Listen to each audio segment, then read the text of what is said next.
Okay, good afternoon. So today we will be discussing some contemporary definitions or some important terminologies in Tour 111. So this would be the part 1. So first is health. The most widely accepted definition of health was set out in the preamble to the Constitution of the World Health Organization, or WHO, in 1946. WHO encourages a holistic concept of health, defining health as a state of complete physical, mental, and social well-being, and not merely the absence of disease or infirmity. Okay, so ano ba first yung World Health Organization or WHO? Okay, so World Health Organization was actually founded in 1948. So itong WHO or World Health Organization is actually a United Nations agency. So it connects nations, partners, and people to promote health. So, kinokonekta ng WHO yung bawat bansa, partners, and mga tao to promote health in order to keep the world safe and serve the vulnerable. So, yung mga, lalo na yung mga mahirap na bansa. So, everyone or everywhere can attain the highest level of health. So, World Health Organization defined the meaning of health. So, kagaya nga ng binasa natin kanina. Okay, so nakalagay naman dyan na not merely the absence of disease or infirmity. Okay, so hindi ibig sabihin ay may sakit o walang sakit. So, kumbaga, when you say health, yung pinaka kabuuan ng isang tao, may sakit man o wala. So, it can be the mental health, the physical health, spiritual, emotional, and even the financial health. So, all of these things contribute to overall health. Health is actually one of the most important things in our life, of course. Kaya nga sabi nga nila, health is wealth. Tayong mga tao, it is important that we have to be proactive about our health, and we have to take all the steps to at least prevent illness and disease. Okay, so when you say proactive kasi in health, we're doing some steps to improve our health before we get sick. Okay, so concepts of health. So health is an important part of well-being, of how people feel and function. Health contributes to social and economic well-being. Health is not simply the absence of disease or injury, and there are degrees of good health. Managing health includes being able to promote good health, identify and manage risk, and prevent disease. Disease processes can develop over many years before they show themselves through symptoms. Okay, disease and illness. A disease is a physical or mental disturbance involving symptoms, dysfunction, or tissue damage, while illness or sickness is a more subjective concept related to the personal experience of a disease. Okay, so disease and illness, so pareho naman sila in terms na pareho silang sakit. Okay? Pareho silang sakit. Ang difference lang kasi nila is when you say illnesses, okay? Illnesses, patients suffer illnesses. Okay, so nakalagay dyan, ang illness daw ay subjective. So it means to say, kung ano yung nararamdaman ng isang tao sa sarili niya. Subject. What does the patient or the person feels about the disease? Okay? Kung ano yung nararamdaman niya, subjective. So, nanggaling sa kanya. Okay? And then, when you say diseases naman, ito yung mga symptoms. Ito yung sintomas. In Tagalog, ano yung abnormalities na nangyayari sa katawan niya which are being diagnosed and treated by the doctor. Okay? Okay, for example, sinabi ng patient or sinabi ng isang tao na I feel pain, for example, in my knees, o kaya in my ankle, sa mga tuhod, for example, or yung mga kalamnan niya, masakit. So, that is illness. And then, the doctor would say or would diagnose him that he might probably have an arthritis. Okay, so that is disease. Okay, next is well-being. Well-being is a positive state experienced by individuals and societies. Similar to health, it is a resource for daily life and is determined by social, economic, and environmental conditions. Well-being encompasses quality of life and the ability of people and societies to contribute to the world with a sense of meaning and purpose. Well-being is actually a state of being comfortable. It is a state of being healthy or happy. Kumbaga, andyan na lahat. Complex combination ng physical, mental, emotional, and social health factors. It is actually linked strongly with the term happiness and life satisfaction.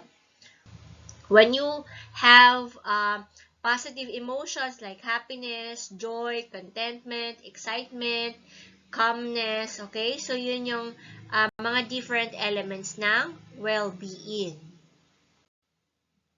Mental health. Okay, so mental health, you can just read na lang the meaning para hindi humaba yung video natin kasi ang tagal niya ma-upload and ma-save. Okay, so mental health includes our emotional, psychological, and social well-being. So, yung mental health na yan, it actually affects how we think, feel, and act. Okay? So, naapektuhan niya yung pag-iisip natin, nararamdaman natin, at yung mga kilos natin.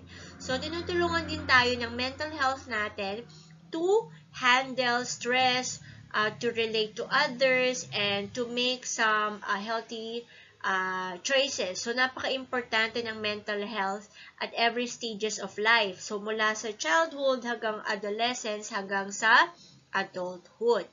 Okay, next is quality of life. Quality of life is actually, aside from the meaning which is being shown here sa PowerPoint natin, it is actually highly subjective measure of happiness. Highly subjective measure of happiness. So, ibig sabihin, ikaw mismo ang makakapagsabi ng klase ng quality of life that you have. Okay? Kaya siya sinasabi na subjective. Kasi pwedeng you don't have enough money, pwedeng mahirap ka lang, but para sa'yo, you have the best quality of life. Okay? So, okay yun. So, pwede rin naman na you have a lot of money. For example, you're very successful and you think that you have the best quality of life. So, highly subjective siya. So, may mga factors or elements affecting or which are very important with the quality of life. For example, yung job satisfaction mo, yung family life mo, social connections or relationship with other people, yung health and safety. For some other people who give value to money, so for them, more money often means access to greater comfort, freedom from many anxieties, and an optimistic outlook for the future. O nga naman, pag halimbawang marami kang pera, so there are a lot of things that you can do to make your life comfortable. Okay, yung iba naman, pag satisfied na sila sa trabaho nila, so okay na sa kanila yung ganong quality of life. So, kaya sinasabi natin na subjective siya. So, depende na sa tao yon. Okay.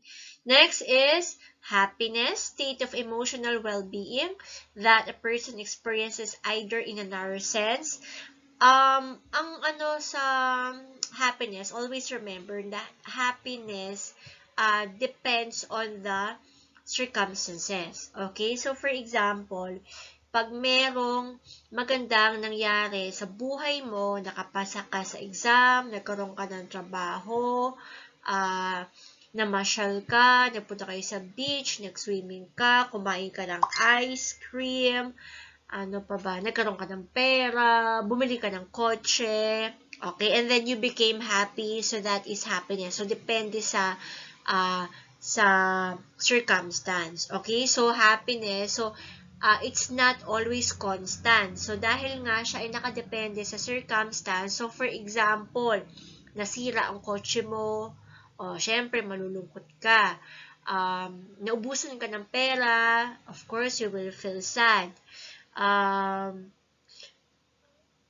Masaya ka, yes, nakapasa ka sa exam, pero mas mataas yung kaklase mo, so malulungkot ka pa rin. Okay, so yun yung happiness. So, kumbaga, nakadepende sa circumstances. When we say joyful naman, although hindi ko nilagay, para lang hindi kayo malito, joyful or being joyful naman is doesn't depend on the circumstances. So, for example, kahit wala kang pera, you feel joyful, you feel grateful. Kahit wala kang bagong kotse, you still feel grateful. Kahit hindi ka nakapasa sa exam, you're still joyful.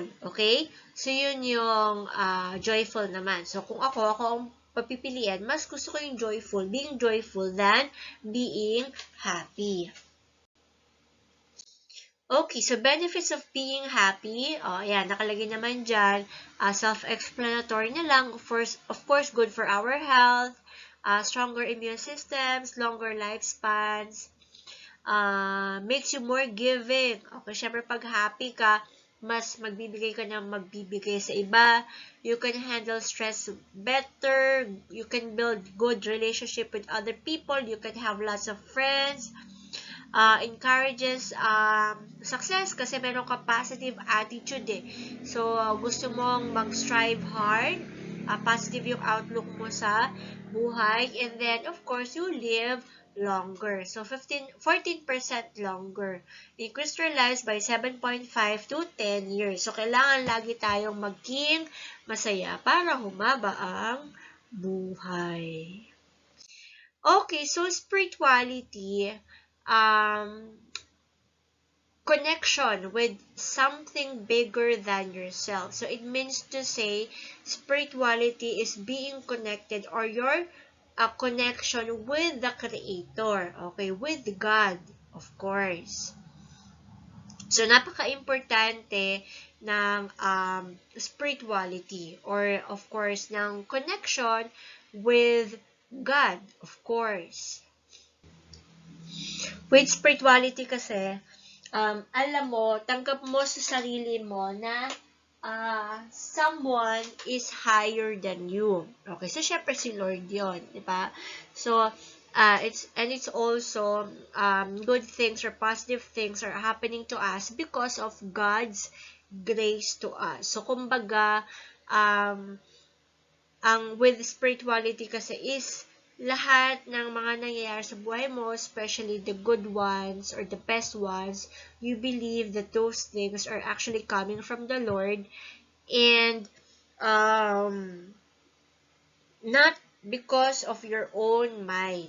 Okay? But of course, there is some religion na they don't believe in God. Okay?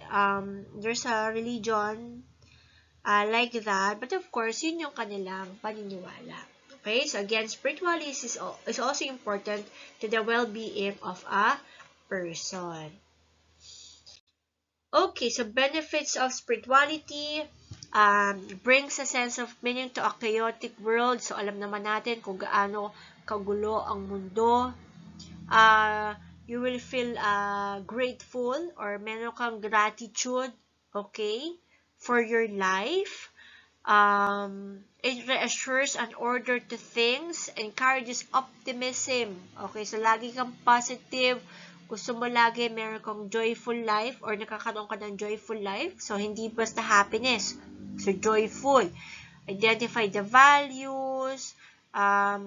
the people are more altruistic. So when you say altruistic, meron kang concern sa ibang tao or unselfish. So, hindi ka selfish. Compassionate, forgiving, yan. Okay, so kaya kailangan okay yung spiritual health natin. Okay? Ano pa ba? Yun. You will have a more positive relationship with other people. Okay, so New Age. New Age is used to describe spiritual or non-scientific activities such as meditation, astrology, and alternative medicine, or people who are connected with such activities. So, kung alam niyo yung mga manghuhula, okay, ano ba sa English doon? Yung mga naniniwala sa mga sa mga cards, sa mga stars, yung mga zodiac sign. Okay, so part yun ng New Age. Ayan, astrology pala, nakalagay pala dyan. Astrology. Merong, yung mga naniniwala sa mga crystal healing, tarot reading, yung card, mga reincarnation, belief in UFOs, earth mysteries, so yun yung New Age. Okay, so next naman is holism. The term holism was coined by philosopher John Smuts in 1926, derived from the Greek holos, meaning whole. Okay, so with holism, the people are being treated as a whole. You take into account the mental, social factors, hindi lang yung symptoms ng illness niya. Here with holism also, it's actually an approach wherein we understand the human mind and behavior that focuses on looking things as a whole. Dito kasi papasok yung mga acupuncture, yung mga yoga, tai chi, meditation, and so on. Kumbaga sa holism is ito na yung pinaka-kabuuan ng buong pagkatao ng isang tao. Wholeness niya, and all of the factors, physical, mental, spiritual, social needs are actually all of these factors affect the overall health of a person. So actually in the second part of the discussion, dun natin makikita yung mga types of holistic treatments. Okay? So that's all for this PowerPoint, part 1. Thank you for your attention.